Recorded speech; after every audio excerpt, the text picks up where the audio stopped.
When I finalized the sale of my company for $20 million, I thought I had finally purchased the one thing I never had: peace.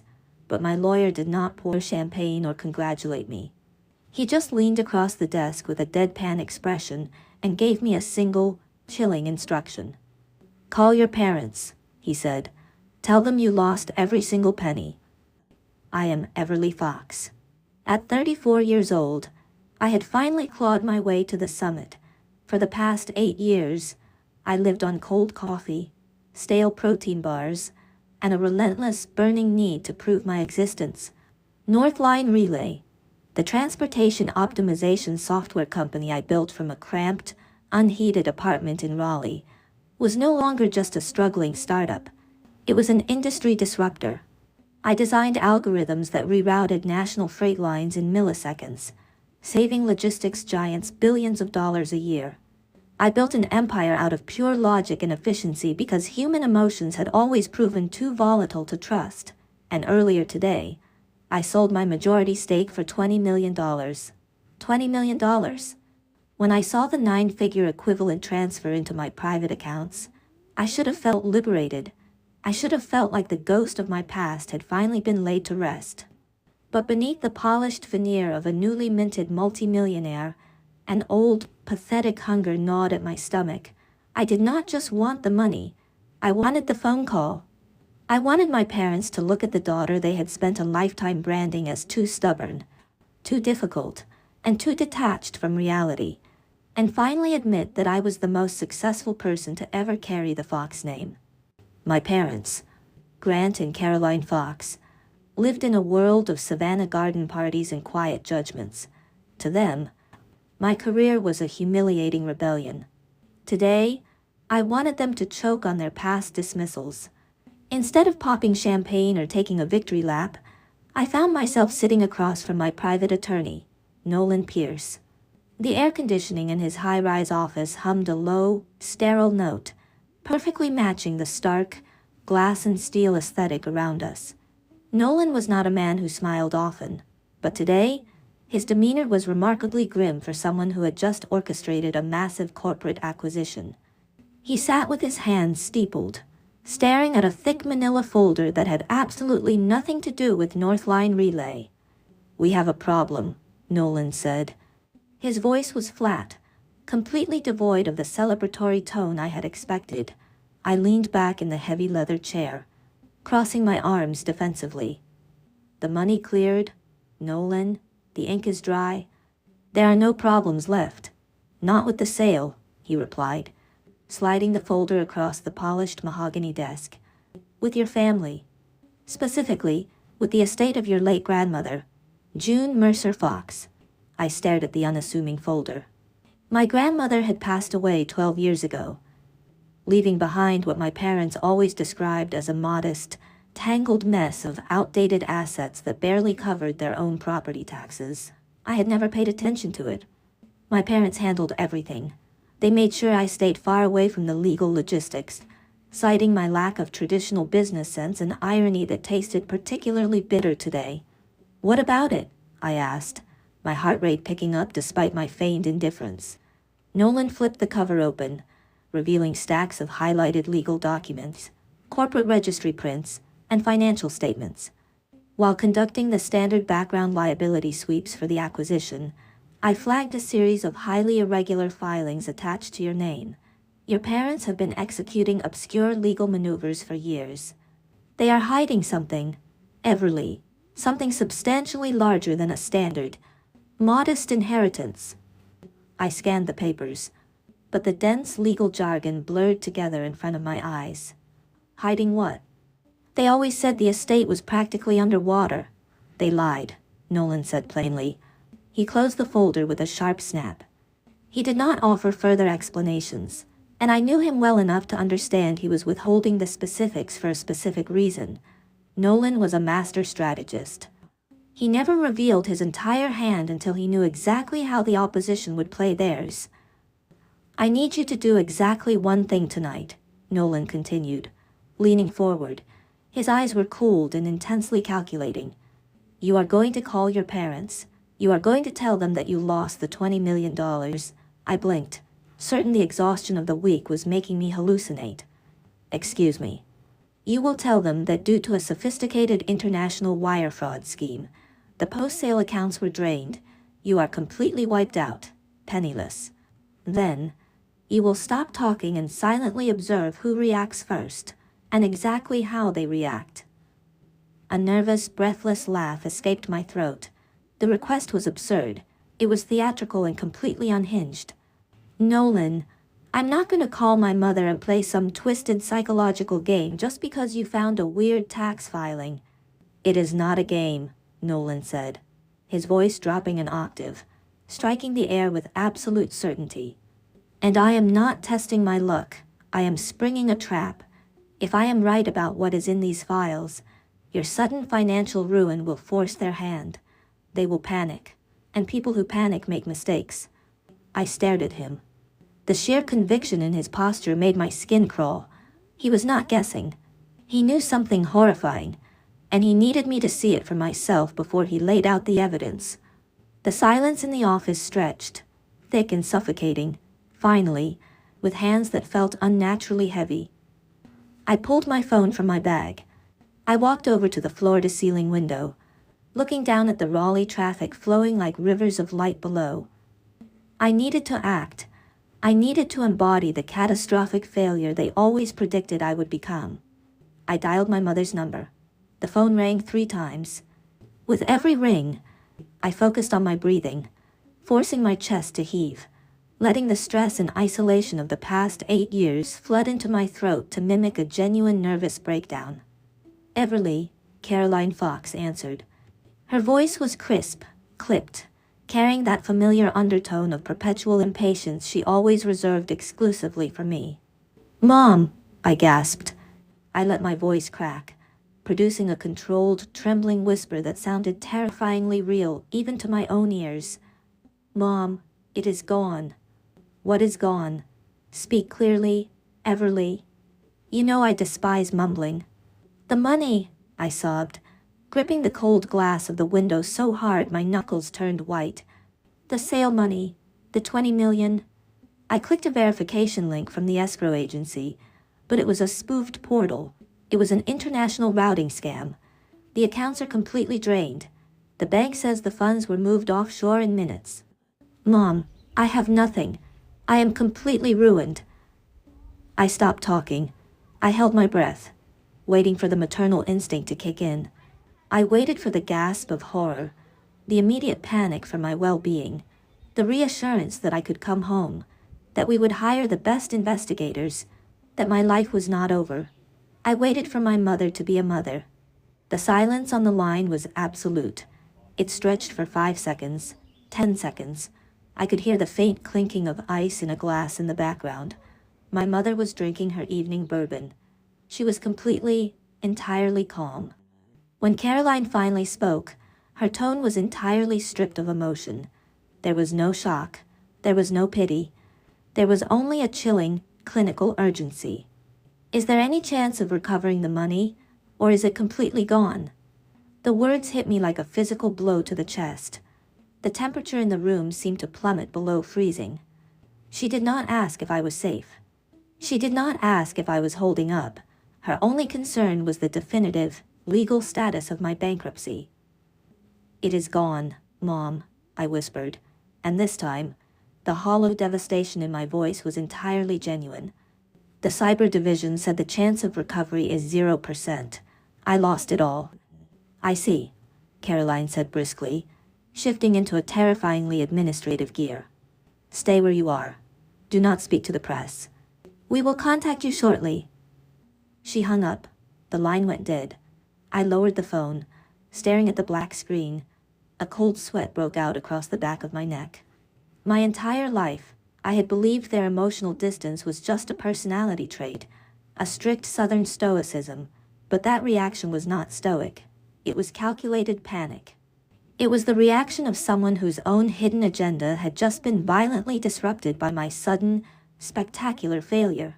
Nolan watched me from his desk, his expression unchanged. He did not offer any empty platitudes or fake sympathy. He knew exactly what had just transpired. I stood up, feeling incredibly unsteady on my feet, as if the solid ground I had spent a decade building had simply vanished beneath me. The $20 million in my bank account could not protect me from the realization that I was entirely alone in the world. I left Nolan's office without saying another word. The drive back to my empty penthouse was a blur of neon streetlights and blinding headlights. I felt hollowed out, gutted by a betrayal I could not yet fully name. I walked into my dark apartment, not bothering to turn on the lights. I sat on the edge of my bed, staring out at the city skyline, the glittering towers representing a world I had conquered, but a victory I had no one to share with. My phone buzzed on the nightstand, a sharp, jarring vibration that cut through the dead silence of the room. I reached over and picked it up. It was a single text message from Nolan. There was no legal advice. There was no comforting reassurance. There was only one terrifying sentence glowing in the harsh white light of the screen. Do not sleep. Tomorrow morning you will see their true faces. I stared at Nolan's text for exactly 9 minutes. The digital clock on my nightstand flipped to 11:45 in the evening, casting a harsh red glare against the dark mahogany furniture of my bedroom. I had not moved an inch. My breathing was shallow, trapped somewhere high in my chest. Nolan had told me not to sleep, but sleep was a biological impossibility right now. The silence of my Raleigh penthouse was absolute, thick enough to drown in. Then, at precisely 11:54, the silence shattered. My phone did not just ring, it erupted. It was a violent, synchronized assault of digital notifications that made the device vibrate against my palm like a dying insect. The screen flared a blinding white, illuminating the dark room. I braced myself, expecting the delayed maternal panic from my mother, perhaps a frantic backpedaling, a sudden realization that her daughter had just lost everything. Instead, the lock screen displayed a rapid succession of names that made the blood freeze in my veins. Grant Fox, Mason Fox, Aunt Helena, Uncle Robert. Helena and Robert had not sent me a single message in 6 years. Not when Northline Relay hit its first million in revenue, not when I made the cover of a major tech magazine, not even on my 30th birthday. But tonight, within 10 minutes of my staged financial ruin, they were suddenly in my inbox. I ignored their notifications, my thumb hovering over the message from my father. Grant Fox was a man of few words, and every single one he ever spoke was designed to control the temperature of the room. He did not call. A phone call meant dealing with an unpredictable human variable, and my father despised variables. I tapped his name. The text was 3 sentences long. There was no greeting. There was no question about my mental state. Do not talk to anyone outside the family about this. Come back to Savannah tomorrow morning immediately. There are papers to sign. I read the words again, and then a third time. There are papers to sign. I pressed my free hand against my forehead, trying to manually force my brain to process the logic. If my mother had told him I was completely wiped out, the victim of a devastating international routing scam, what conceivable paperwork would require my immediate, physical presence in Georgia? I was bankrupt in their eyes. You do not ask a bankrupt woman to sign documents unless her signature holds a value completely independent of her bank account. Before I could dissect my father's bizarre command, another message shoved its way to the top of the screen. It was from my younger brother, Mason. Mason was the golden child of the Fox family. While I was the stubborn daughter who moved away to write supply chain code, Mason stayed in Savannah, wearing tailored linen suits and playing the role of a boutique hotel developer. He was reckless, charming, and historically terrible at managing money, yet my parents treated his every failure as a temporary stroke of bad luck. His message arrived in a frantic, unbroken block of text. Do not make a scene with the press or the buyers. Keep your mouth shut, Everly. This has to be handled internally before it affects the other assets. Get on the first flight down here. I stopped breathing. My eyes locked onto 3 specific words in the middle of his panicked rambling. The other assets. I stood up abruptly, the phone slipping from my grasp and hitting the hardwood floor with a sharp crack. I did not bother picking it up immediately. I walked to the floor-to-ceiling window and pressed my palms against the cold glass. The other assets. For 34 years, the only family asset I had ever been made aware of was the crumbling, terminally mortgaged farmhouse my grandmother left behind. My parents complained about it endlessly at every Thanksgiving dinner I bothered to attend. They spoke of it like a burden, a useless pile of rotting wood and depreciating dirt that they were graciously managing out of pure familial duty. I had no connection to any other property. I held no shares in Mason's hotels. I was completely financially independent from the Fox name. So what assets could my bankruptcy possibly affect? The suffocating weight of Nolan's warning finally crushed the breath out of me. They are hiding something. Everly.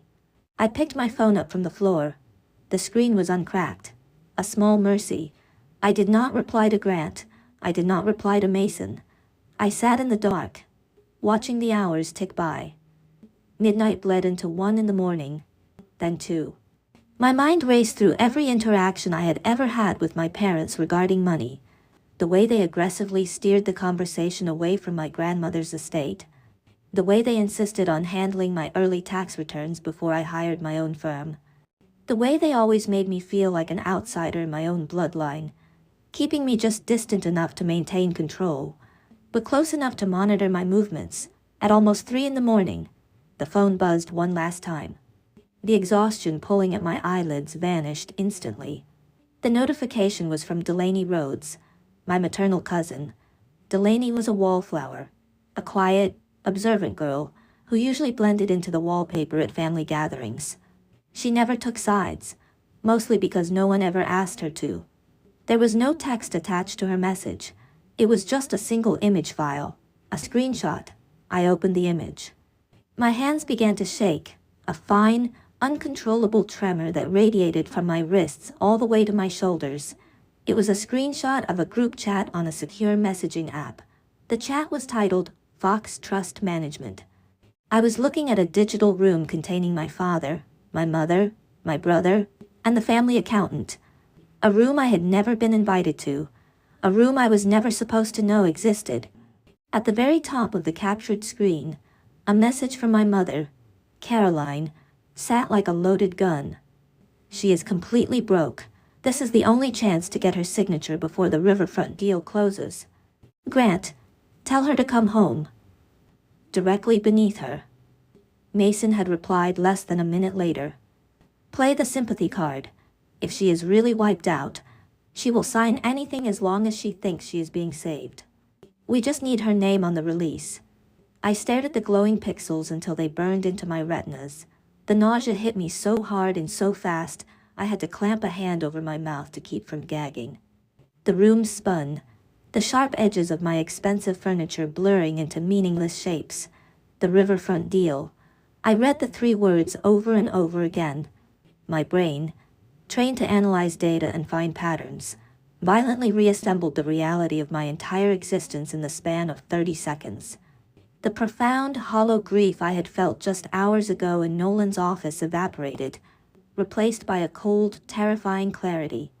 The shock was no longer that my parents had believed my utter ruin so quickly, and without a single shred of empathy. The shock was the horrifying realization of why they were so eager to believe it. They were not panicking because I was in danger. They were panicking because a multi-million-dollar property deal involving a riverfront I knew absolutely nothing about was on the line, and somehow, my name was the only key to unlocking it. Mason's words echoed in the dark room. She will sign anything as long as she thinks she is being saved. They thought I was bleeding out on the floor, and instead of calling for an ambulance, they were rushing over to harvest my organs before the heart stopped beating. They needed my desperation. They needed me broken, humiliated, and terrified of the future, so I would blindly hand over whatever hidden empire they had been building behind my back. The tremor in my hands stopped. The cold sweat dried on my skin. I closed the image and opened a new message window to Nolan Pierce. I did not type a paragraph. I did not ask for an explanation. I typed exactly 4 words. I am going home. I locked the screen and tossed the phone onto the bed. I walked into my massive, custom-built closet and pulled down a sleek leather overnight bag. I began packing precisely, methodically. A tailored charcoal blazer, a crisp white silk blouse, the kind of clothes you wear when you are about to dismantle a corporation, or a family. Nolan had been right. It was not a game, and he was not testing my luck. He had handed me a scalpel and forced me to cut open the rotting underbelly of the Fox legacy. They wanted me to come back to Savannah a broken, penniless failure, ready to beg for scraps from the family table. They wanted the girl they had spent decades trying to shrink into submission. I zipped the leather bag shut, the sound unnaturally loud in the silent apartment. I was not the naive girl who left Georgia 8 years ago. I was the architect of Northline Relay. I knew how to map a system, identify the structural vulnerabilities, and execute a total systemic override. My parents had spent my entire life treating me like a liability. In just a few hours, they were going to find out what happens when the liability decides to audit the ledger. The sun had barely breached the Raleigh skyline when I pushed open the heavy glass doors of the legal firm. It was 6:15 in the morning, but the air inside was already charged with the sterile, hyper-focused energy of a war room. The exhaustion of the past 24 hours sat heavy in my bones. Yet my mind was vibrating with a dangerous, razor-sharp clarity. I bypassed the empty reception desk and walked straight into the private office. Nolan was already waiting. He stood by a massive mahogany conference table, his suit jacket discarded over a chair, sleeves rolled up to the elbows. The surface of the table was no longer empty. It was entirely covered with architectural blueprints, county tax records, and thick binders filled with dense legal filings. "Sit down," he instructed, his voice lacking any conventional morning pleasantries. He pushed a steaming mug of black coffee across the polished wood. I took a seat, my eyes scanning the chaotic spread of documents. "Tell me what you found.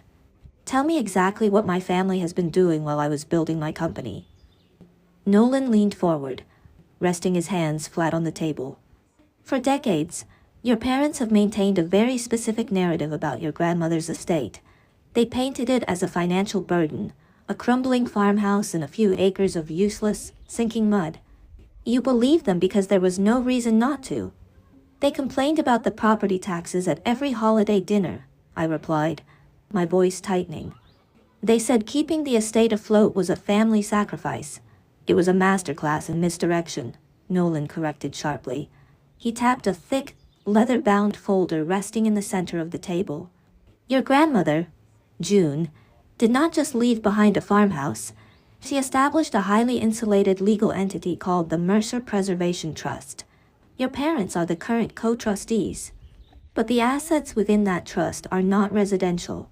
They are commercial, and they are massive." He slid a large, rolled-out map across the table. It was a topographical survey of Savannah. Nolan picked up a red marker and circled a vast, sprawling section of land running directly alongside the water. "The trust holds title to a complex of old cold storage warehouses, a massive tract of undeveloped riverfront land, and most importantly, exclusive access rights to a dormant commercial railway spur," Nolan explained, his eyes locking onto mine. I stared at the red circle, feeling the air thin out in my lungs. As the founder of a transportation optimization company, I did not need an analyst to translate what I was looking at. In the modern supply chain industry, riverfront acreage connected directly to a rail line was not just land, it was the holy grail of logistics. With the current boom in e-commerce and global shipping, that specific combination of infrastructure was worth an astronomical amount of money. "They own this," I whispered, my mind struggling to align my parents, two people who claimed to barely understand modern technology, with a commercial empire. "The trust owns it," Nolan corrected gently. "And for years, it sat dormant. But in the past 8 months, the city of Savannah approved a massive, multi-billion-dollar private redevelopment project for that exact sector of the riverfront. The developers need the Mercer land to connect their new shipping hub to the national rail grid. Without that specific plot, the entire logistics network of their project bottlenecks." Nolan began flipping open the binders, revealing pages of freshly stamped corporate filings. The moment that redevelopment project was greenlit, The value of the trust skyrocketed. Suddenly, your parents were sitting on an absolute goldmine. I tracked a sudden, frantic flurry of legal activity beginning around the first of the year. They had been quietly preparing to transfer the land, drafting massive commercial mortgages, and aggressively restructuring the trust into a series of shell companies. So they are cashing out, I said, a bitter taste rising in the back of my throat. They are selling the land behind my back and pocketing the windfall. They are trying to, Nolan countered, tapping his finger against a specific, highlighted paragraph on a dense legal contract. But they hit a brick wall. In every single recent filing, in every draft of the sale agreement with the developers, the title companies flagged a major discrepancy. The transactions cannot be legally executed by the co-trustees alone. He turned the document around so I could read the highlighted text. Your grandmother was a very paranoid, very intelligent woman, Nolan continued softly. She structured the Mercer Preservation Trust with a safeguard, a fail-safe designed to prevent the exact kind of asset liquidation your parents are currently attempting. The final closing documents require the explicit, notarized signature of a specifically designated special beneficiary. I looked up from the paper, my heart hammering violently against my ribs. Me. You, Nolan confirmed. You are the special beneficiary. Your parents cannot sell the riverfront. They cannot leverage the rail rights. They cannot touch a single dime of that new development money unless you sign a comprehensive waiver relinquishing your foundational rights to the trust. The physical sensation of nausea washed over me so intensely, I had to grip the edges of the table to anchor myself. The room seemed to tilt. Every single memory I had of my childhood, of my agonizingly strained relationship with my mother and father, was violently tearing itself apart and rearranging into a terrifying new picture. They never told me, I breathed, the realization ripping through me like a physical blade. They spent my entire life telling me I was useless with money. They mocked my interest in logistics. They pushed me away every time I tried to ask about the family finances. Because ignorance was their greatest weapon, Nolan said, his voice dropping to a low, steady hum. If you knew what you owned, you would ask questions. If you understood the value of the land, you would demand an audit. Their entire dynamic with you, the belittling, the emotional distance, the constant criticism was not just bad parenting. It was a calculated, long-term legal strategy to keep you as far away from the paperwork as humanly possible. I squeezed my eyes shut. The betrayal was so absolute, so structurally perfect, that it felt like I was drowning in ice water. They did not just fail to love me. They weaponized my desire for their approval. They kept me starved for affection, so that when the time finally came, I would be weak enough to surrender whatever they demanded. And now, Nolan said, breaking through the ringing in my ears, you have just handed them the perfect opportunity. They think you lost $20 million. They think you are broken, humiliated, and desperate for a lifeline. They are going to ambush you the second you walk through the door of that farmhouse. They will frame the waiver as a necessary evil to protect you from liability, or offer you a tiny fraction of the payout as a fake rescue package. He reached into his jacket pocket and pulled out a small, sleek black object, no larger than a standard thumb drive. He slid it across the table toward me. What is that? I asked, my voice barely a whisper. A high-fidelity digital audio recorder. Nolan replied, Georgia operates under a one-party consent law for recording conversations. As long as you are actively participating in the dialogue, you do not need their permission to record every single word they say in that house. I picked up the device. It felt unnaturally heavy for its size. You have all these documents. You have the paper trail. Why do I need to wear a wire? Why not just show me everything right now, and let me walk in there with an injunction? Nolan shook his head, his expression hardening into something completely ruthless. Because paper trails can be disputed in court. Shell companies can be blamed on bad financial advisors. If I show you the entire depth of their fraud right now, you will walk into that house with the cold, calculated anger of a CEO. I do not want the CEO. I need the daughter. I stared at him, understanding slowly dawning on me. They need to believe the illusion, Nolan explained. They need to see the devastated, heartbroken woman they think they created. Your shock, your confusion, your grief. It has to be completely authentic. If they sense even a fraction of a percent of suspicion from you, they will shut down, destroy the drafts, and change their strategy. I need them arrogant. I need them to explain the trap out loud while the recorder is running. Once they commit their extortion to tape, I will have enough leverage to not only stop the sale, but to dismantle their entire control over the trust. I looked down at the recorder in my palm. The idea of walking into my childhood home, knowing they were looking at me not as a child to be comforted, but as a target to be liquidated, felt like preparing to walk into a burning building. I stood up, slipping the recorder into the inner pocket of my blazer. I gathered my purse, the leather strap feeling like a lead weight on my shoulder. I am leaving for Savannah now, I said, my voice finally losing its tremor, replaced by a cold, hollow calm. Nolan walked around the table, stopping just a few feet away from me. The clinical, strategic distance he usually maintained dropped for a fraction of a second. He looked at me with a profound, sobering intensity. "Everly," Nolan said, his voice piercing through the quiet of the office. "When you walk into that house, remember exactly why you are there. Do not look for an apology. Do not look for a misunderstanding. If they are more eager to get your signature than they are heartbroken over your suffering, you have to accept the reality." He paused, letting the silence stretch between us until the words hit with the force of an executioner's block. "You were never a daughter in their eyes. You are an obstacle." The gravel driveway crunched under the tires of my rental car, a harsh, grating sound that shattered the heavy Savannah humidity. I parked in front of the farmhouse. For my entire life, this two-story structure with its peeling white paint and sagging wraparound porch was the physical embodiment of my parents' supposed financial martyrdom. Today, it looked exactly like what it was. A stage set. I stepped onto the porch, the wooden floorboards groaning under my weight, and pushed the heavy oak front door open. The transition from the sweltering Georgia heat to the heavily air-conditioned interior made my skin prickle.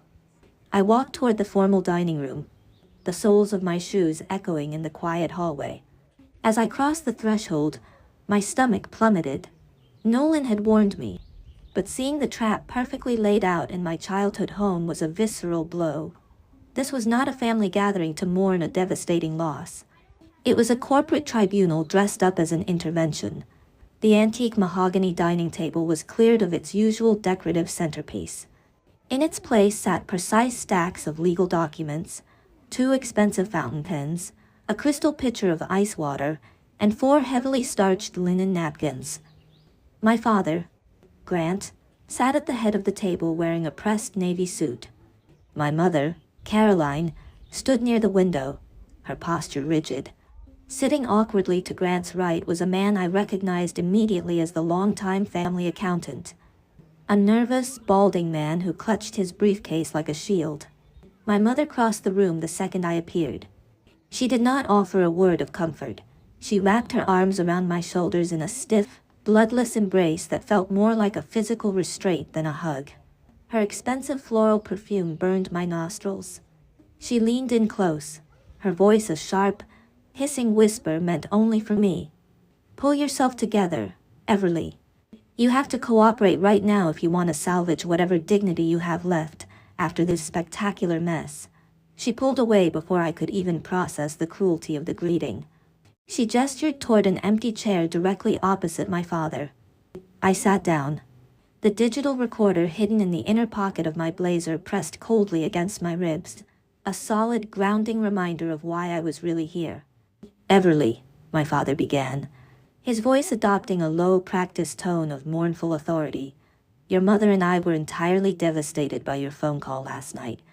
To lose $20 million overnight to a careless cyber scam is a catastrophic failure of judgment." I kept my hands folded tightly in my lap, forcing my shoulders to slump, playing the part of the shattered, defeated daughter. I lost everything. Dad, I do not know what to do.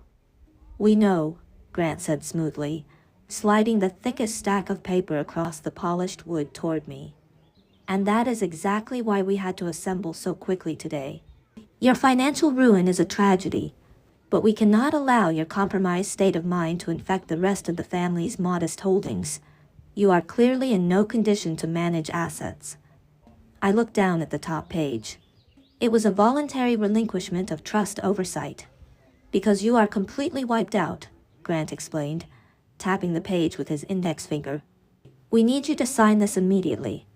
It temporarily suspends your beneficiary rights and legally confirms that you lack the financial competence to participate in any decisions regarding the family estate. It is a protective measure. Everly. For your own good. I shifted my gaze to the far corner of the room. My younger brother, Mason, was slouched in a wingback chair. He wore a perfectly tailored linen shirt, holding a glass of iced tea. He had positioned his cell phone against a stack of coasters on the side table. The screen was dark, but the angle was perfectly aimed at my face. He was not just watching me. He was recording me. He was waiting for me to break down, to sob, to throw a hysterical fit so he could capture irrefutable digital proof that I was mentally unstable. I swallowed hard, forcing a tremor into my hands as I reached for the document. I slowly turned the pages, acting as though my vision was blurred by tears, but my eyes were sharp.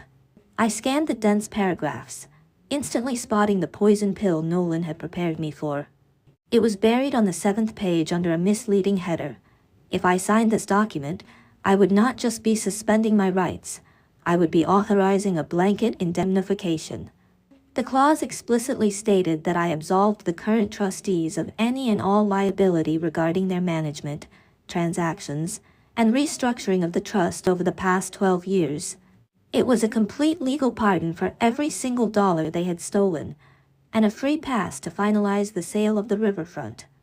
Dad, I whispered, letting my voice crack perfectly. This is so much paperwork. I cannot even think straight. Why does this have to be done today? I just lost my entire company 12 hours ago. Can we not wait a few weeks? Grant's jaw tightened.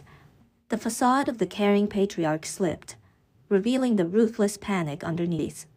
We cannot wait, he snapped, his voice rising sharply. A riverfront deal cannot wait for you to finish collapsing. The entire room went dead silent. The accountant flinched, staring down at his shoes. Mason sat up straight, his smug expression faltering for a fraction of a second. My father's face flushed a deep, ugly shade of crimson as he realized he had just spoken the quiet part out loud.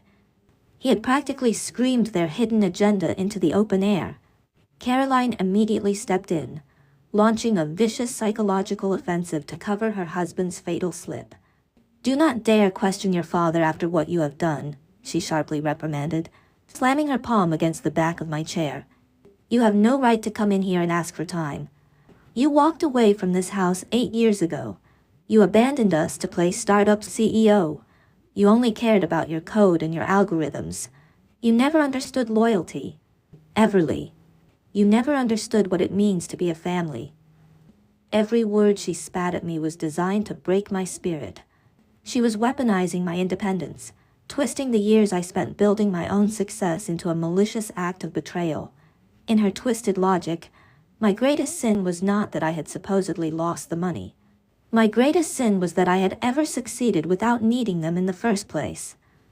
They wanted me destitute, because a destitute daughter was a compliant daughter. I just wanted you to be proud of me, I choked out, a genuine ache swelling in my throat. Though not for the reasons they believed. I was mourning the parents I never actually had. Mason let out a short, hollow laugh from his corner. He picked up his iced tea, taking a slow sip before looking at me with absolute, unfiltered disdain. Oh, spare us the victim routine, Mason sneered, his eyes locking onto mine with an icy entitlement. He gestured lazily toward the fountain pen resting on the documents. Just pick up the pen and sign it, Everly. At least for the first time in your entire life, you will actually do something useful for this family.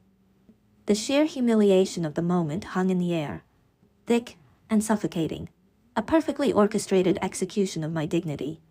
They were all staring at me, waiting for me to surrender, waiting for the broken girl to finally submit to the slaughter. I looked at the pen, then I looked at the thick stack of papers. The digital recorder pressed against my side, capturing every single breath, every insult, every damning confession. I reached out and wrapped my trembling fingers around the cold metal barrel of the pen. The cold metal of the fountain pen warmed against my trembling fingers. I hovered the nib just a fraction of an inch above the signature line. My father leaned forward, his eyes hungry, tracking the movement of my hand like a hawk watching a dying rabbit. Then, the heavy oak front door of the farmhouse did not just open. It was thrown wide open, the brass hinges screaming in protest against the sudden violence. Heavy, measured footsteps echoed down the hallway. The suffocating tension in the dining room snapped instantly. My father jerked upright, his chair scraping loudly against the hardwood floor. My mother spun around, a sharp reprimand already forming on her lips for whoever dared interrupt her private execution. Nolan Pierce stepped into the threshold of the dining room. He wore a tailored charcoal suit and carried a sleek black leather briefcase. He did not look angry. He did not look out of breath. He radiated a terrifying, glacial calm that instantly dropped the temperature in the room by 10 degrees. He walked directly to the mahogany table, completely ignoring the bewildered gasps of my parents. "Who the hell are you?" Grant demanded, his face flushing a deep, dangerous crimson. "This is a private residence. Get out before I call the local authorities. I would advise against involving law enforcement." "Grant," Nolan said, his voice smooth and lethargic, yet cutting through the room like a surgical blade. "Given the contents of my briefcase, the police are the last people you want walking into this house today." Caroline turned pale. The meticulously crafted mask of the concerned mother shattered completely. She recognized the sharp, undeniable scent of corporate litigation. Her internal quiet family matter had just been spectacularly breached. In the corner, Mason scrambled. The arrogant smirk vanished from his face as he lunged forward and slapped his cell phone face down on the side table, desperate to stop the recording he had started. But it was far too late. The high-fidelity digital device tucked safely against my ribs was already capturing every ragged breath and panicked shuffle in the room. Nolan stopped directly behind my chair. He placed a hand on the back of it, a physical barrier between me and my family. "My name is Nolan Pierce," he announced, looking around the table with mild disgust. "I am Everly Fox's private legal counsel, and I am here to inform you that the transaction you are currently attempting to extort from my client is permanently halted." The family accountant let out a pathetic squeak, shrinking back into his chair, violently shoving his own papers back into his briefcase. "Extort," Caroline gasped, recovering her voice. She pointed a shaking finger at me. "How dare you bring a lawyer into this house? We are trying to save her. She lost $20 million last night. She is completely bankrupt." Nolan did not even blink. He reached down, unlatched his briefcase, and let the heavy leather lid fall open. "She did not lose a single dime," Nolan stated flatly. The silence that followed was absolute. It was the kind of silence that rings in your ears after a bomb detonates. Grant stared at Nolan. Caroline stared at me. Mason stopped breathing entirely. "The $20 million from the North Line Relay acquisition is sitting securely in an insured, multi-tiered trust account," Nolan continued, his tone conversational, as if discussing the weather. "The story about the international wire fraud was a fabricated scenario. I instructed Everly to make that phone call to test a hypothesis. We needed to see if the Fox family would react to her catastrophic ruin with unconditional love, or with predatory greed. You answered that question in less than 12 hours. I slowly placed the fountain pen back onto the table. I sat up straight. The manufactured tremor in my hands vanished. The slumped, defeated posture evaporated. I looked directly at my father, and for the first time in my life, I did not see a towering patriarch. I saw a terrified, small man, You lied to us, Grant whispered, his voice shaking with a mixture of shock and rising fury. I learned from the best, I replied coldly. Nolan began pulling documents from his briefcase, slapping them down onto the antique mahogany table, right on top of the fraudulent relinquishment papers my father had prepared. The sharp smacks of paper against wood sounded like gunshots. Let us talk about Rook Basin Limited Liability Company, Nolan said, dropping a thick stack of bank statements and incorporation filings. My mother let out a strangled gasp, her hand flying to her throat. Grant practically collapsed back into his chair. A fascinating corporate entity, Nolan mused, pacing slightly. Registered 3 years ago in Delaware. The primary signatories are Grant and Caroline Fox. For the past 36 months, Rook Basin has been siphoning management fees, artificial rent increases, and massive, unsecured loan values directly out of the Mercer Preservation Trust. You have absolutely no right to look into our private businesses, Mason shouted from his corner, his voice cracking with panic. Nolan turned his glacial stare onto my brother. I have every right, Mason, when the money stolen from that trust is being used to artificially prop up your failing boutique hotel development on the riverfront. You needed liquidity. Your parents provided it by secretly collateralizing the very trust they were sworn to protect. They mortgaged Everly's inheritance to fund your incompetence. The accountant was now sweating profusely. Looking desperately at the front door, Nolan dropped another file onto the table. And when the riverfront redevelopment project was announced, you realized the land in the trust was suddenly worth an astronomical fortune. You arranged to sell a prime parcel of the estate to the developers. The only problem was the special beneficiary clause. You needed Everly to waive her rights before she ever found out she had the power to veto the entire sale. My father tried to rally. He slammed his fist onto the table. I am the trustee. I have the discretionary power to suspend the rights of a careless beneficiary to protect the estate. That clause in the foundational document gives me the absolute authority to remove her. Nolan actually smiled. It was a terrifying expression. You really should have hired better lawyers, Grant, Nolan said, sliding a highlighted copy of my grandmother's original foundational trust document across the table. That clause does not allow you to suspend a beneficiary for personal carelessness. It is a fiduciary safeguard.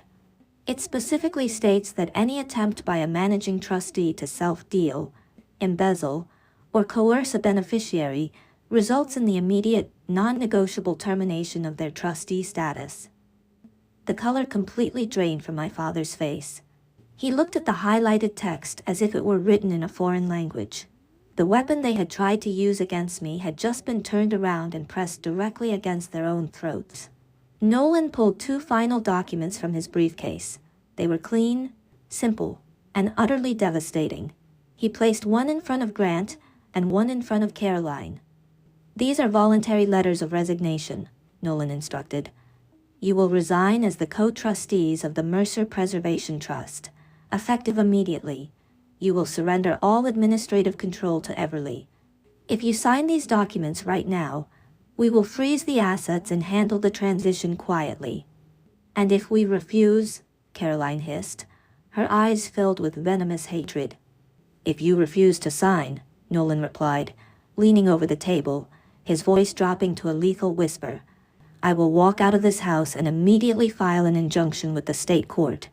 I will request a comprehensive forensic audit of every single transaction moving between the trust, Rook Basin, and Mason's Hotel over the past 12 years.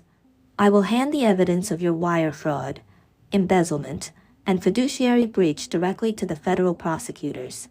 You will not just lose the riverfront deal. You will go to federal prison. The dining room felt like a vacuum. The power dynamic had shifted so violently and so rapidly that the air itself felt heavy. The trap they had spent months building had just slammed shut on their own legs. I watched them suffocate under the weight of their own arrogance. The mighty Fox family, reduced to common criminals sitting at a dining room table. Caroline looked at Grant, pure terror in her eyes.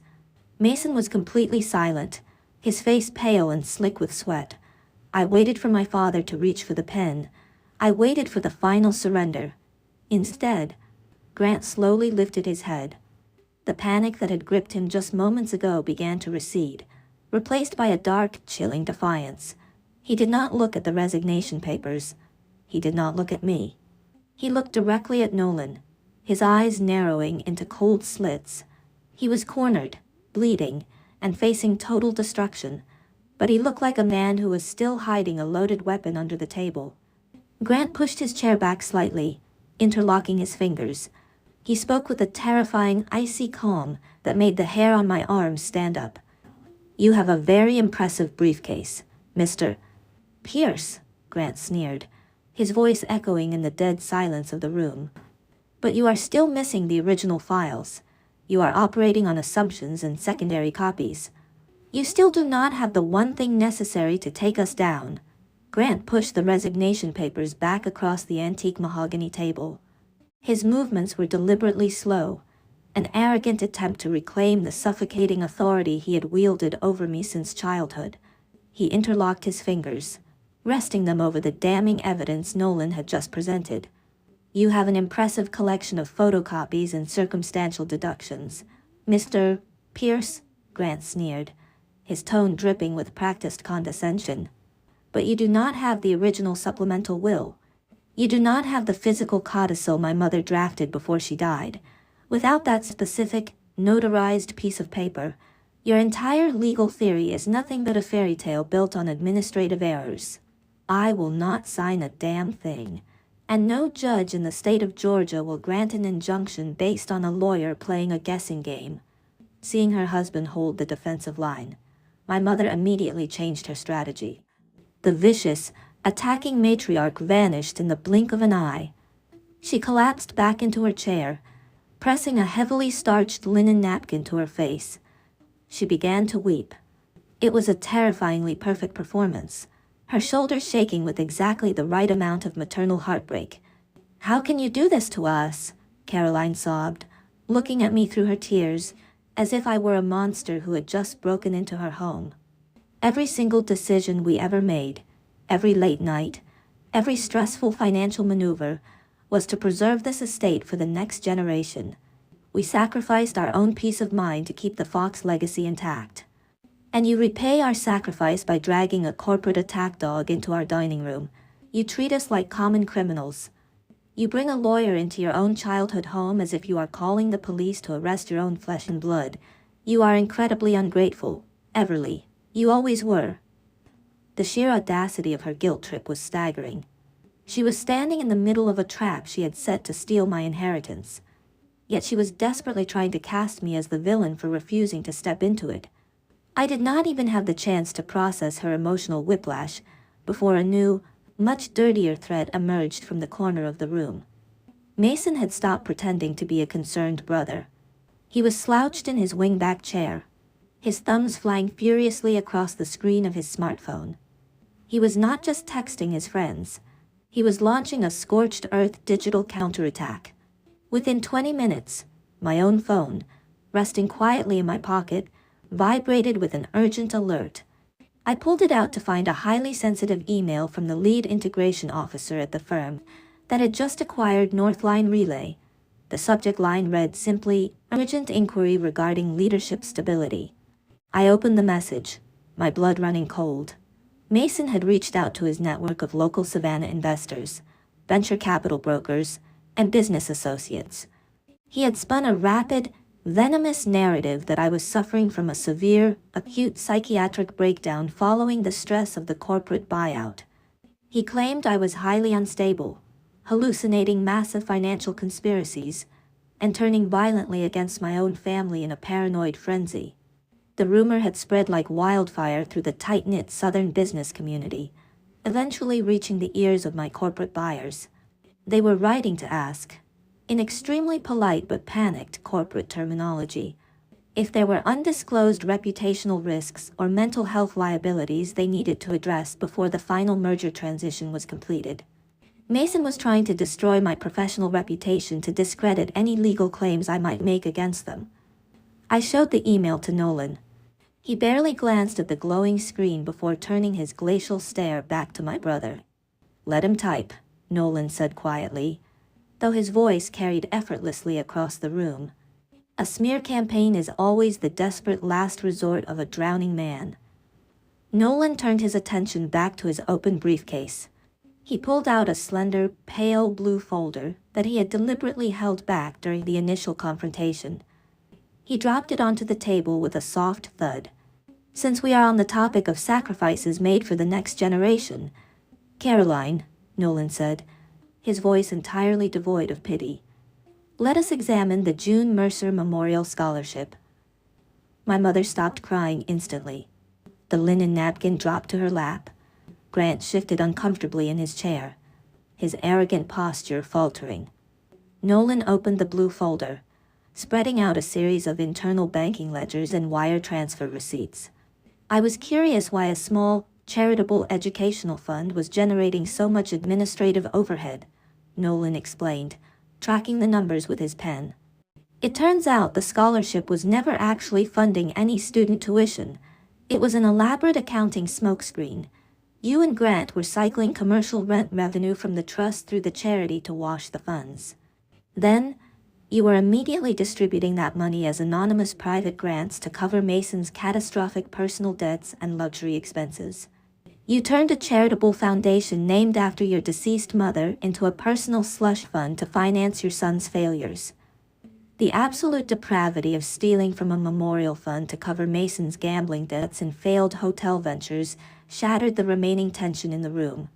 I looked at Caroline, feeling a wave of disgust so profound it physically ached behind my ribs.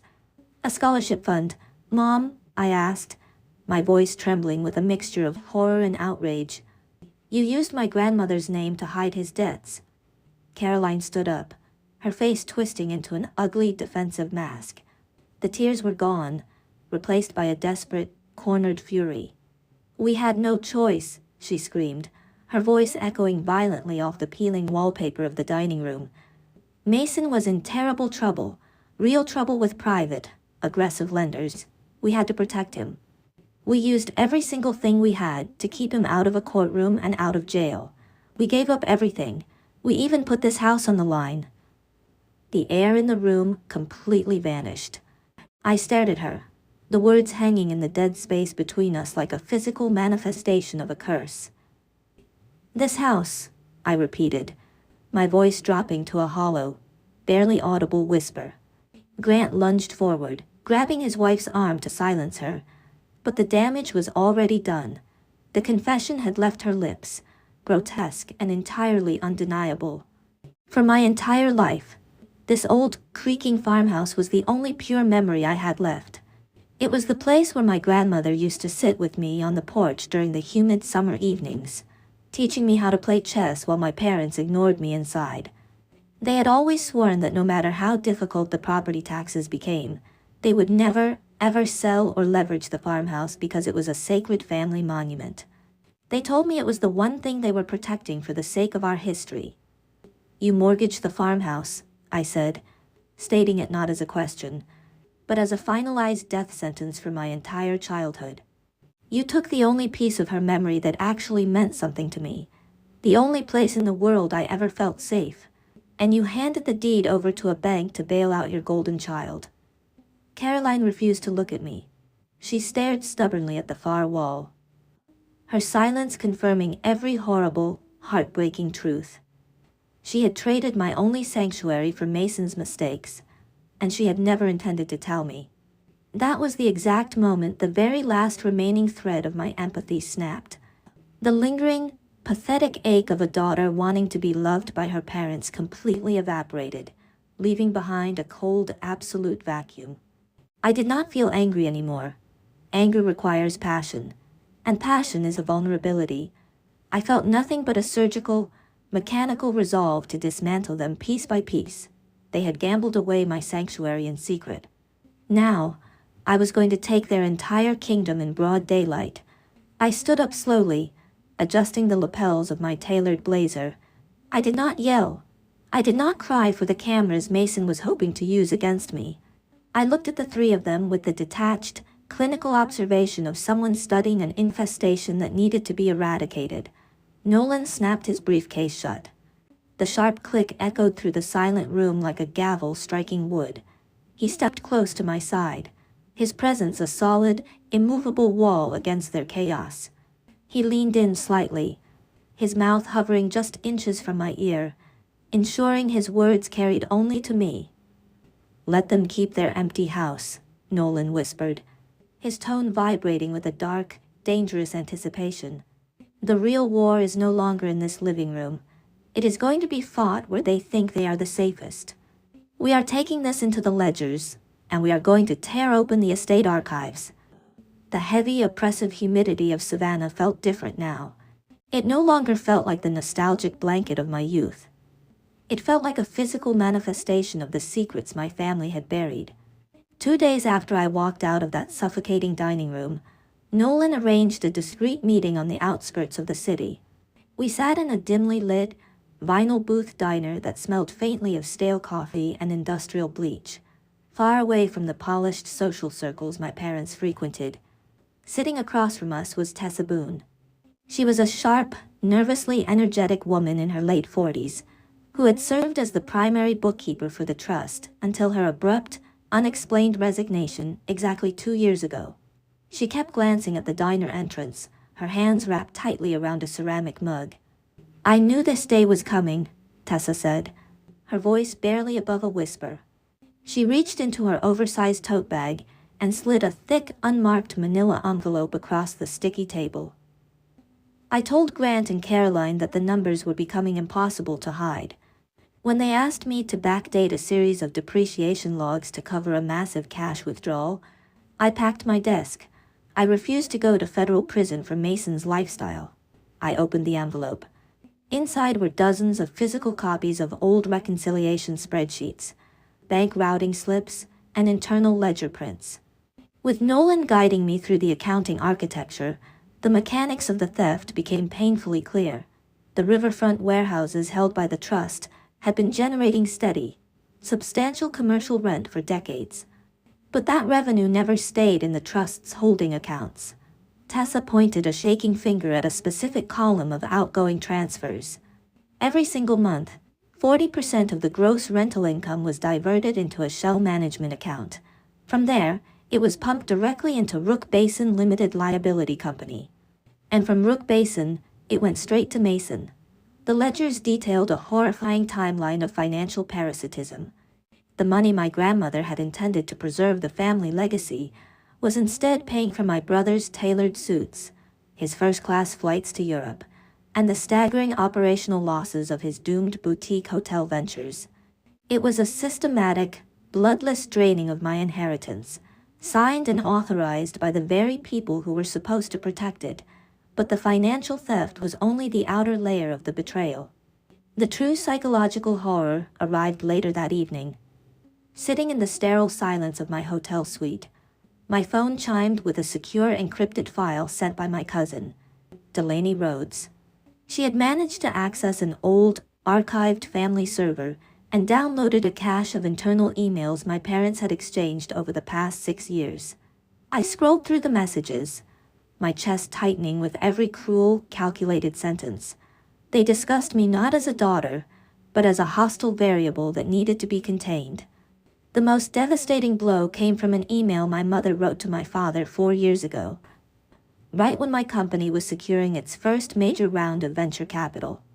Grant had expressed worry that my growing wealth might make me independent enough to hire my own financial advisors and discover the trust.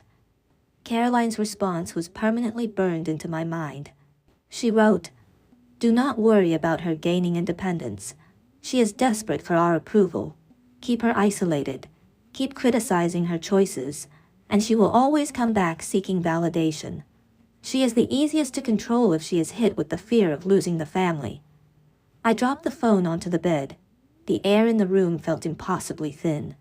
Every single time my mother had dismissed my achievements, every time she made me feel like an outsider in my own home. It was not because she was a demanding parent. It was a tactical, emotional starvation designed to keep me compliant. They manufactured a constant threat of abandonment, so I would remain too paralyzed to ever look behind the curtain. The final, shattering piece of the puzzle fell into place the following morning. Nolan walked into my suite carrying a worn, leather-bound archival box he had successfully subpoenaed from the original law firm that drafted my grandmother's estate. He did not say a word. He simply extracted a fragile, yellowed piece of stationery and handed it to me.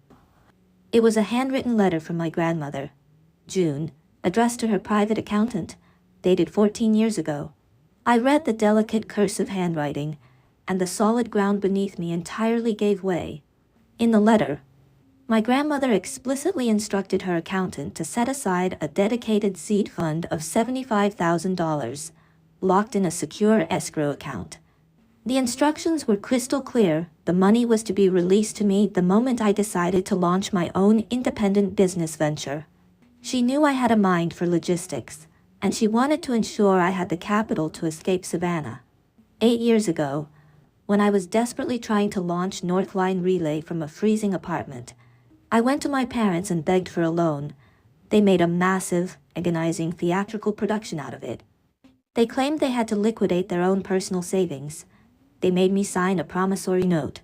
They handed me a check for $75,000, telling me it was the ultimate sacrifice of their parental love.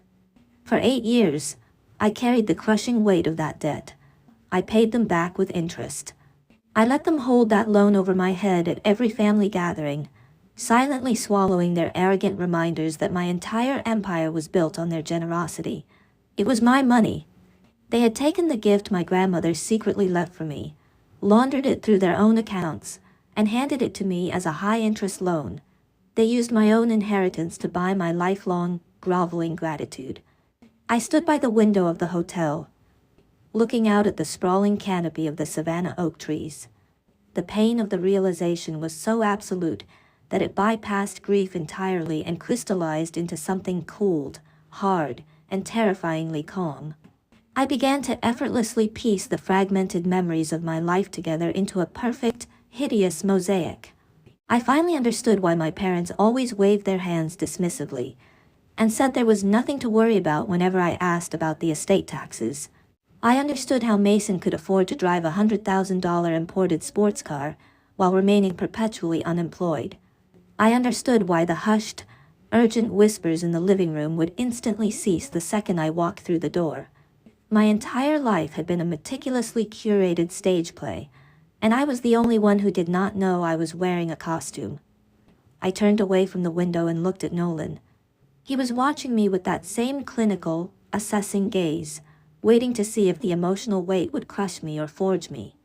"I do not just want to stop the riverfront sale anymore, Nolan," I said, my voice completely stripped of any lingering hesitation or familial warmth. "Winning a quiet legal injunction is not enough. They built this entire kingdom in the dark. I want to drag every single ledger, every email, and every lie out into the blinding light. I want their words to lose all power in this city." Nolan nodded slowly, a predatory satisfaction gleaming in his eyes. He reached for his briefcase and pulled out his phone.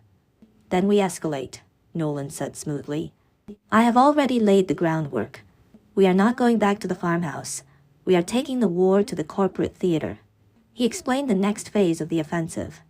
He was calling an emergency, mandatory meeting with the official advisory board of the trust, the independent compliance auditors, and most importantly, the lead representatives of the private development firm purchasing the riverfront land. We were going to assemble the very people my parents desperately needed to impress. Grant and Caroline Fox had spent decades operating under the protective shield of parental authority, treating me like a naive, disobedient child. But tomorrow morning, in a glass-walled boardroom high above the city, they would no longer be allowed to speak to me as parents.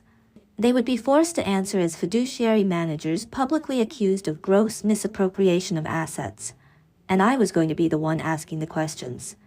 The conference room on the 40th floor of the downtown legal high-rise smelled of ozone and expensive roasted coffee. At precisely 10 o'clock in the morning, the heavy glass doors swung shut, sealing us inside a soundproof corporate battleground. Nolan had orchestrated the seating arrangement with the precision of a military general. I sat at the center of the long, polished marble table, To my right sat the independent compliance auditors and two lead acquisition directors from the private riverfront development firm, wearing tailored suits and expressions of mild irritation. To my left sat Harriet Vale, the original estate lawyer who had drafted my grandmother's will decades ago. She was a frail but incredibly sharp woman in her late 70s, her hands resting quietly over a worn leather briefcase. When my parents and my brother walked into the room, they did not look like cornered criminals. They looked like royalty who had been summoned to traffic court. Grant took the seat directly across from me, casually unbuttoning his suit jacket. He carried an air of impenetrable arrogance, operating under the delusion that this was merely a minor administrative hurdle. In his mind, all he had to do was delay the proceedings, stall the injunction, and keep the developers engaged until the riverfront money washed away his decade of financial crimes. Caroline sat beside him, refusing to make eye contact with me, her chin tilted upward in defiance. Mason took the seat nearest the door. I did not glare at them. I did not offer a greeting. I sat perfectly still, my hands resting lightly beside a formidable stack of documentation, the reconciliation logs, the wire transfer receipts, and resting right on top, the sleek digital audio recorder. The sheer lack of emotion on my face was the first thing that cracked their armor. Mason saw the recorder. His arrogant posture instantly collapsed, his eyes darting frantically toward the exit. He was the weakest link, a man who had never faced a consequence in his entire life. Suddenly realizing the exits were locked. "Let us make this brief," Grant announced, leaning forward and addressing the development directors, completely ignoring Nolan and me. "My daughter has recently undergone a severe professional trauma. This meeting is the unfortunate result of a highly emotional misunderstanding regarding family assets. I assure you, the trust remains fully operational, and our timeline for the riverfront transfer is completely unaffected." "That is a fascinating guarantee, Grant," Nolan interrupted smoothly, rising from his chair. "Especially since you do not actually possess the legal authority to transfer a single blade of grass on that riverfront." Grant's jaw tightened. "I am the managing trustee." Nolan ignored him, turning his attention entirely to the two developers. This was the brilliant cruelty of Nolan's strategy. He was not here to argue with my father. He was here to poison the well. Nolan slid a series of stapled dossiers across the marble table toward the developers.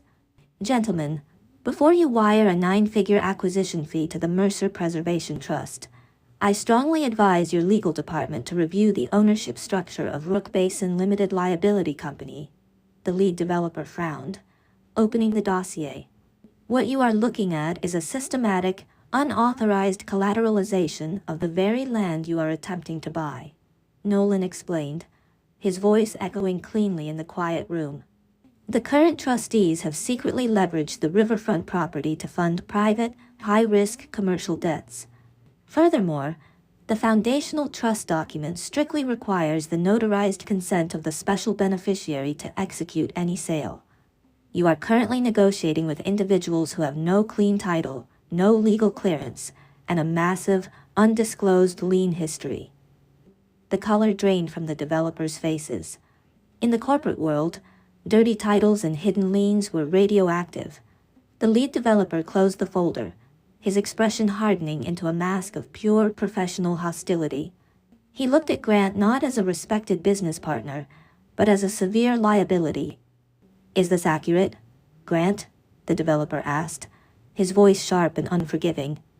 "Are we sitting here negotiating for an encumbered asset?"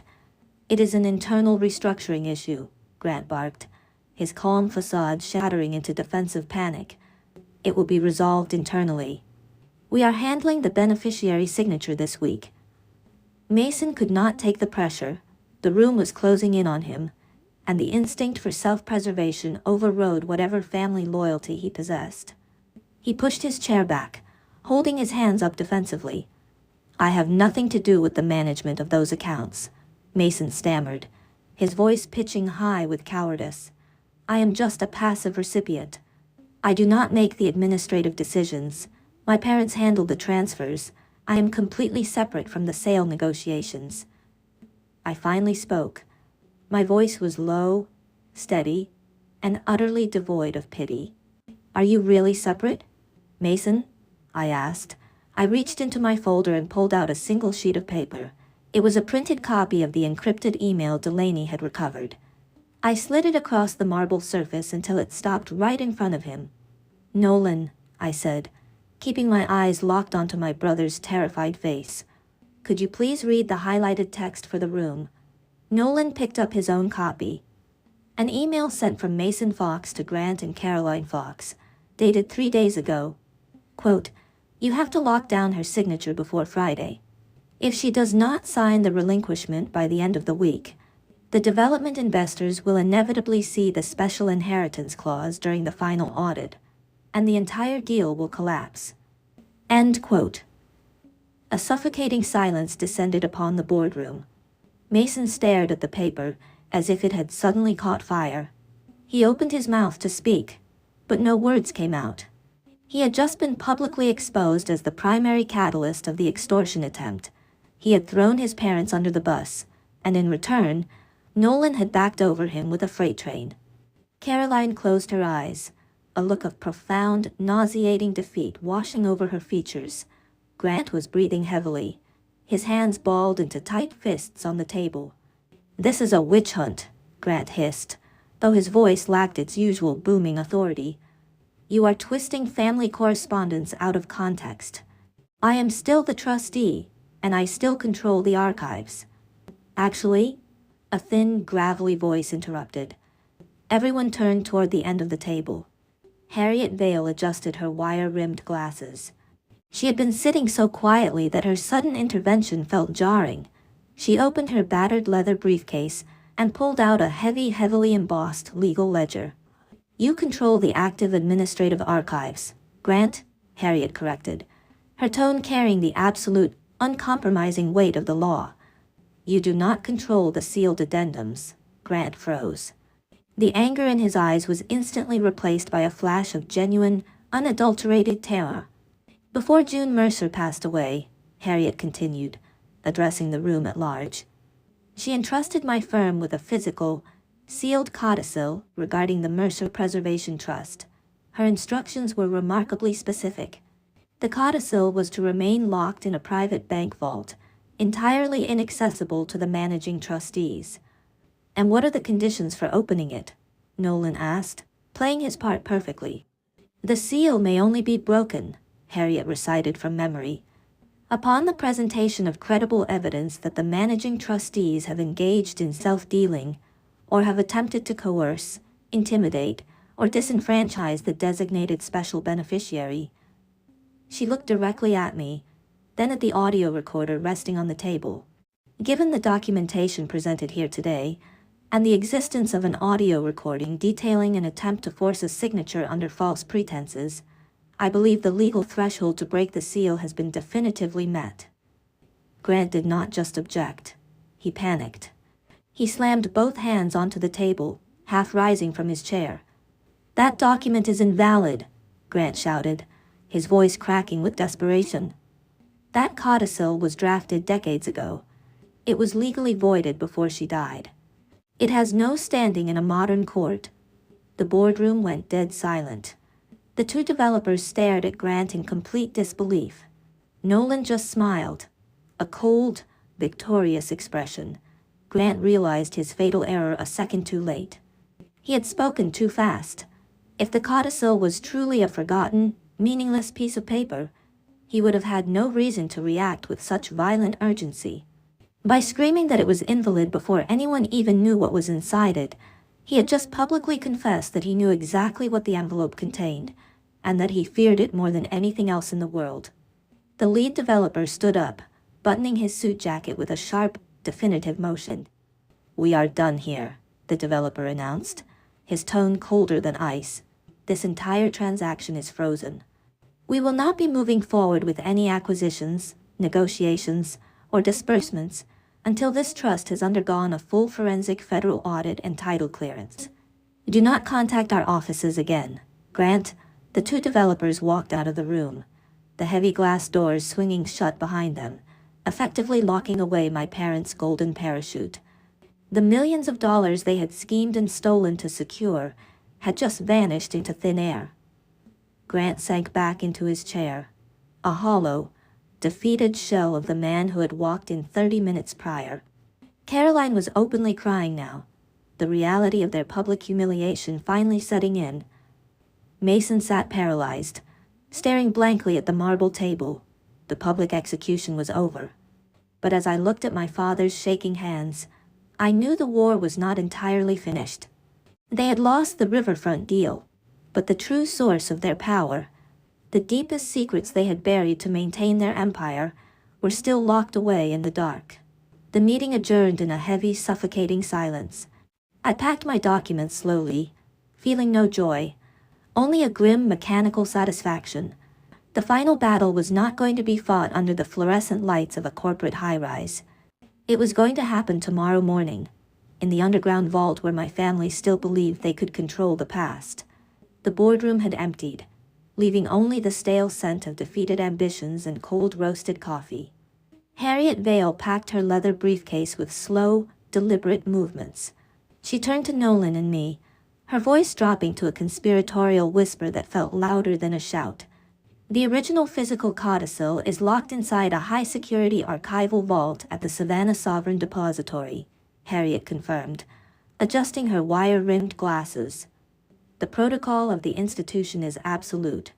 Breaking a sealed testamentary document requires the physical presence of the designated estate executor, the current trustees, and the special beneficiary. We convene tomorrow morning at exactly 9 o'clock. I expected my parents to spend the remainder of the afternoon barricading themselves behind their high-priced defense attorneys. I expected a vicious legal countermaneuver. Instead, they attempted a far more insidious tactic. At precisely 4 o'clock in the afternoon, my phone rang. The caller identification displayed Grant Fox. I answered, putting the device on speakerphone so Nolan could hear. My father's voice was completely stripped of the booming, arrogant patriarch persona he had wielded like a weapon for 3 decades. He sounded remarkably, terrifyingly gentle. It was the voice he used when trying to close a difficult business deal, wrapped in a sickening layer of manufactured paternal warmth. "We do not need to tear each other apart in public," Grant reasoned, his tone smooth and carefully modulated. "Your mother and I have discussed the situation. We are willing to step down quietly. We can arrange a private, off-the-record settlement right now. You take the reins of the trust, and you drop the threat of a forensic audit. We just ask that you leave Mason his operational shares in the boutique hotel. A quiet compromise to keep the family intact." I listened to the faint, static hum of the line. The sheer audacity of the request made my stomach turn. They were asking me to ignore a decade of embezzlement and fraud to save my brother's ego. But beyond the insult, my analytical mind caught the structural flaw in his negotiation. If my father genuinely believed Harriet's codicil was an outdated, legally void piece of paper, he would have let us march into that depository and humiliate ourselves. He would never offer a preemptive surrender unless the alternative was total annihilation. He was not trying to compromise. He was terrified. He was trying to buy time to eliminate the threat. I hung up the phone without saying a single word. Nolan was already pacing the floor of my hotel suite, his eyes dark with anticipation. "They are going to make a physical move tonight," Nolan predicted, his voice tight and urgent. "People like your father do not accept defeat. They alter the battlefield." Within 2 hours, Nolan had petitioned a sympathetic state judge. He secured an emergency legal injunction, completely freezing every single asset, transfer, and deed modification attached to the Mercer Preservation Trust for the next 48 hours. But Nolan did not stop at the courthouse. He made a quiet, undocumented call to the head of security at the Savannah Sovereign Depository. He issued a strict warning that the Fox family archival box was the subject of a volatile civil dispute and was at an extremely high risk for unauthorized, nocturnal tampering. The anticipation made sleep an absolute impossibility. I sat by the window of my suite, watching the streetlights flicker against the thick canopy of oak trees outside. The city felt like a massive predator, holding its breath in the dark. At 2:30 in the morning, my phone vibrated violently across the nightstand. The caller identification displayed Delaney Rhodes. I answered immediately. "Heverly," my cousin whispered frantically, her voice trembling so hard I could barely understand her. "I was driving home from a late shift at the hospital. I just passed the depository district downtown. I saw your father's car.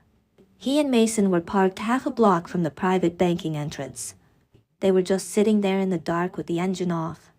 The image of my father and brother lurking in the shadows outside a bank like desperate thieves sent a violent chill down my spine. The great, untouchable Foxmen, the pillars of Savannah society, reduced to prowling the streets in the dead of night to steal a dead woman's letter. They were willing to commit a felony burglary to keep me from reading my grandmother's final words. The morning air was thick, suffocating, and heavy with impending rain when we arrived at the depository at 8:45. The building was an imposing fortress of gray stone, polished brass, and bulletproof glass. We gathered in the hushed, cavernous lobby. Grant and Caroline arrived minutes later. Mason walked a few paces behind them. His face was pale and drawn, his eyes darting nervously toward the security cameras mounted in the corners of the ceiling. A tall man in a tailored suit approached our group. He introduced himself as the senior vault manager. Before he led us toward the subterranean elevator, he stopped and looked directly at my father with a gaze of pure, professional disdain. "Mr. Fox," the manager said smoothly, his voice carrying perfectly across the quiet marble lobby. "I feel legally obligated to inform you that our automated security system flagged a denied biometric access request to your family's specific vault sector at roughly 3:15 this morning. As per the emergency judicial directive filed by Mr. Pierce yesterday evening, the sector was placed on total administrative lockdown." The silence that followed was painfully dense. Grant's jaw clenched so hard I thought the bone might fracture. Mason looked physically sick, stepping backward as if hoping to blend into the marble pillars. They had actually tried to break in. They had tried to destroy the codicil before the sun came up, and the heavy steel doors had rejected them. We descended into the basement in absolute, suffocating silence. The vault hallway was a long, sterile corridor, lined with heavy steel doors and illuminated by harsh fluorescent lights.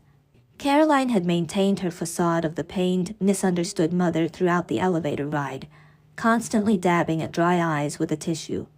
But when we finally stopped in front of the Mercer Estate vault, the performance abruptly ended.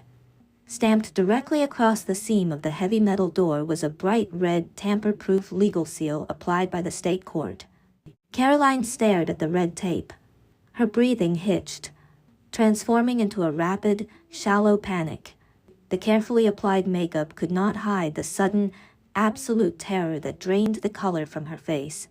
She reached out, her fingers trembling violently, hovering just inches from the seal, but terrified to actually touch it. For the first time in 34 years, my mother was looking at a door she could not manipulate, bribe, or emotionally blackmail her way through. The realization that she had completely lost control hit her so hard, her knees visibly buckled. The vault manager stepped forward, inserting a long, complex brass key into the primary lock. Harriet Vale stepped up beside him with the secondary executor key. I stood perfectly still, the cold air of the subterranean vault biting through my blazer. Behind that steel door rested the final piece of the puzzle, the ultimate verdict of my grandmother's legacy. I watched the manager turn the key, hearing the heavy internal tumbler slide into place with a definitive, metallic thud. I knew that in just a few minutes, the heavy metal hinges would swing open. I would either reclaim the absolute truth of my past, or I would witness the final, irreversible betrayal of the people who were supposed to protect me. The heavy steel hinges groaned in the sterile silence of the subterranean room. The vault manager stepped back, pulling a large, heavy metal lockbox from the designated shelf for the Fox estate. As he set it down on the stainless steel inspection table under the harsh fluorescent lights, the breath caught in my throat. The box was not pristine. Deep, jagged metallic scratches violently marred the area surrounding the primary locking mechanism. Someone had taken a desperate, aggressive tool to the metal, trying to force it open. The vault manager immediately tapped the screen of his security tablet. He pulled up the high-definition surveillance footage from exactly 3:15 in the morning. The digital video played in crystal-clear resolution, showing Grant and Mason Fox standing right outside the secondary security gate. They were sweating, panicked, and aggressively trying to pry open the access panel before the biometric scanner permanently locked them out. Despite the irrefutable video evidence playing right in front of him, my father maintained a rigid, delusional posture.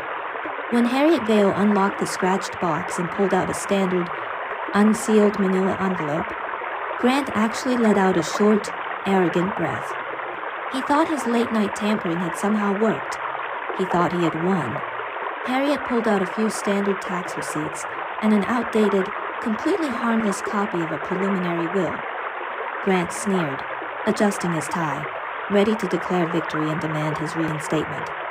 "As I stated previously in the boardroom," Harriet said, her gravelly voice echoing sharply off the concrete walls, "your mother was an incredibly thorough woman. Grant, she knew exactly what you would try to do." Harriet bypassed the metal lockbox entirely. She reached into her own personal, highly secured leather briefcase and withdrew a pristine envelope. It was heavily sealed with the thick, unbroken crimson wax insignia of her law firm. Breaking the wax seal sounded like a gunshot in the quiet room. Inside the envelope was a thick stack of parchment, a heavy iron key, a digital storage drive, and an original property deed. Nolan leaned over, examined the deed, and looked up with a predator's smile. "This is the deed to the commercial railway strip," Nolan announced, his voice vibrating with absolute triumph. "The exact, precise strip of land the riverfront developers desperately need to connect their logistics hub. Without this specific deed, their entire billion-dollar project is nothing but useless dirt, and this deed is titled exclusively under the special beneficiary." Harriet plugged the digital drive into her portable tablet. The screen flickered to life, and suddenly, my grandmother was sitting in the room with us. The video quality was old, but June Mercer Fox looked directly into the camera with the sharp, unrelenting intelligence I remembered so vividly from my childhood. "Grant, Caroline," June's recorded voice spoke, stripping away the heavy silence of the vault. "If you are hearing this, it means you have allowed your greed to eclipse your duty to this family. I always knew the riverfront properties would eventually explode in value. I also knew you would view Everly not as a daughter to share that prosperity with, but as an obstacle to eliminate." June detailed the ultimate failsafe. The clause was ironclad. If there was ever documented proof that the managing trustees attempted to coerce, intimidate, or defraud the special beneficiary out of her rightful inheritance, their fiduciary status was immediately and permanently revoked. Total control of the Mercer Preservation Trust, including the railway deed, would instantly transfer to me. Nolan stepped forward to deliver the final, lethal blow. He did not yell. He simply placed the evidence on the steel table, piece by piece. He set down the digital audio recorder containing the dining room extortion from the farmhouse. He laid out the printed copy of Mason's panicked, incriminating email. He spread out the forensic accounting trail of the Rook Basin Limited Liability Company. And finally, he pointed to the vault manager's tablet, which was still displaying my father attempting to burglarize the bank. "The legal threshold is definitively met," Nolan stated with absolute, crushing finality. Caroline completely shattered. The polished, aristocratic matriarch dissolved in an instant. She fell to her knees on the cold concrete floor, her manicured hands grasping desperately at the hem of my skirt. Tears ruined her perfect makeup, her chest heaving with terrified sobs. "Please, Everly," she cried, a pathetic, agonizing sound that bounced off the steel walls. "Do not do this. Do not destroy our family. We can fix this. You need us. Please." I looked down at the woman who had spent 34 years making me feel completely inadequate, unlovable, and indebted. I felt absolutely no warmth, but I also felt no rage. The emotional hold she had over me was entirely gone. I am not destroying the family, Mom, I said, my voice completely steady and cold. This family ended a long time ago. Today is simply the day the paperwork finally caught up to the reality. The execution was swift and absolute. Right there in the vault, Grant and Caroline were officially stripped of all trustee powers, pending a massive federal forensic audit. Mason's discretionary funding was instantly terminated. Without the stolen trust money to prop up his failing venture, his boutique hotel project collapsed before noon, his private investors pulling out the second the news of the frozen assets hit the wire.